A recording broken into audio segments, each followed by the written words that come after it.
Greetings and welcome to another episode of Trippy Food. I don't know, I'm going to call it live stream leftovers. It's not a live stream. I don't know. Goodbye, Mr. Chips. I'm not sure.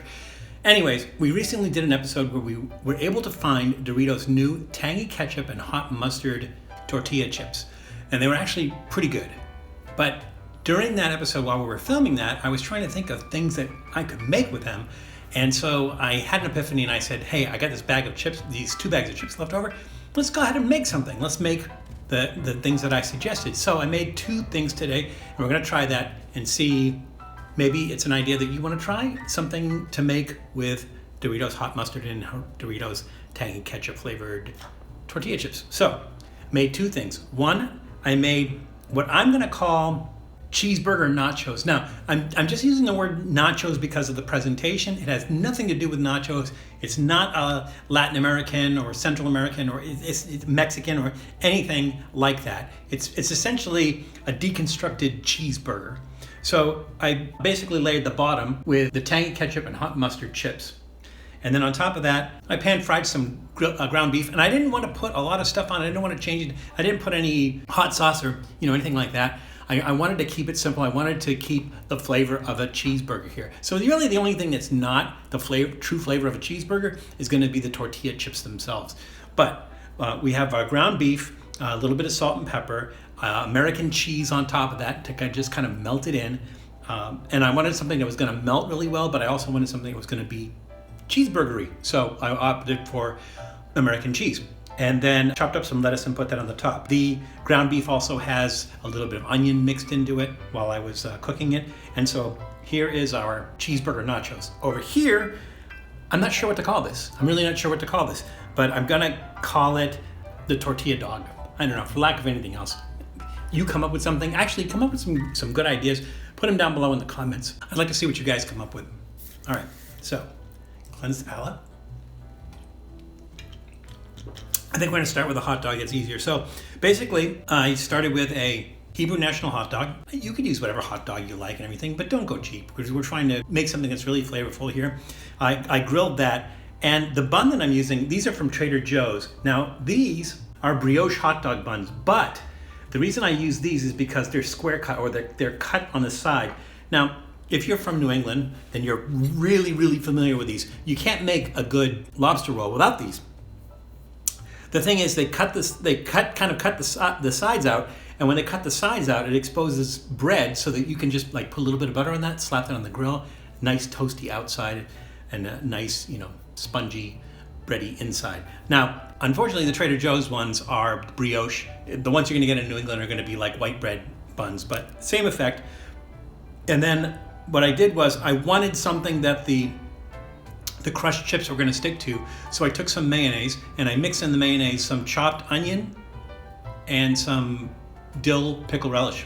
Just kind of mixed that together, put that on the top, and that kind of, made something that the crushed chips would adhere to. And then I crushed an even amount of the hot mustard chips and the tangy ketchup chips and put those on the top, as you can see. So we're going to try this first and see how it is.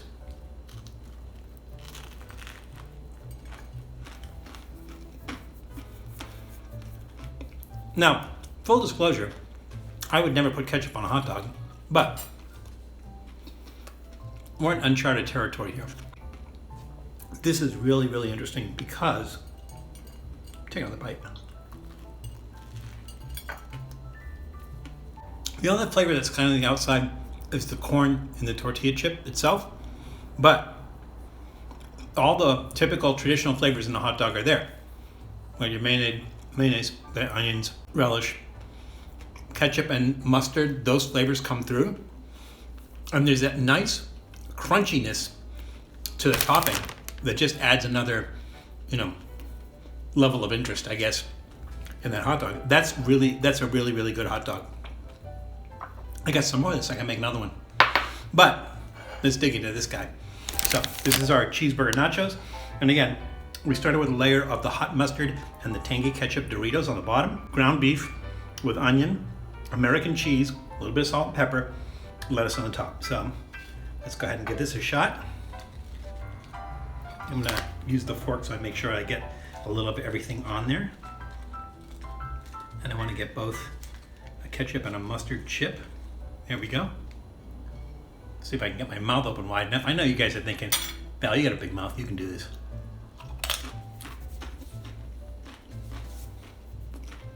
The ketchup in those chips really is tangy. And that cuts through. The taste of the mustard cuts through. This tastes nothing like traditional nachos, or even non-traditional nachos. Doesn't really,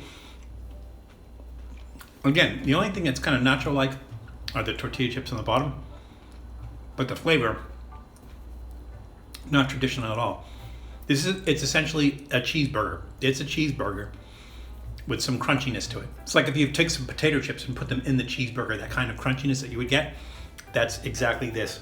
This is really, really nice.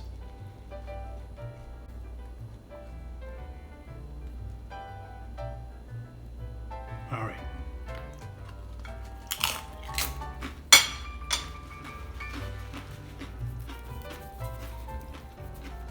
Those are both a big thumbs up.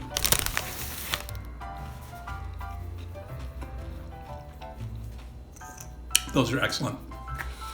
So, I have a nice dinner here. Now, if you go out and try to find, it doesn't say limited time only, but I doubt that these things are going to last very long. Most people are finding these in the 7-Eleven, as you can, from the original episode, I mentioned that.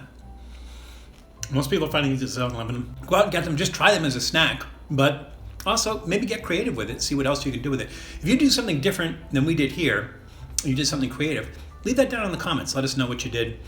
Let us know what you thought about what we did, or if you decided to try making this yourself, let us know how yours comes out. So get out there and get them, again, at 7-Eleven, but it's crazy out there, so please be careful. Take care of yourselves, take care of others, and we'll see you soon. Thanks for checking out Trippy Food. If you enjoyed watching that video half as much as I did making it, well then I enjoyed it twice as much as you did. And if that's the case, you'll probably like this video right here. And if not, check out this video right here. That one's a little bit different. Either way, leave a comment down below. And be sure to subscribe by clicking on the Trippy Food icon right here. Glad you could make it, and we hope to see you again soon.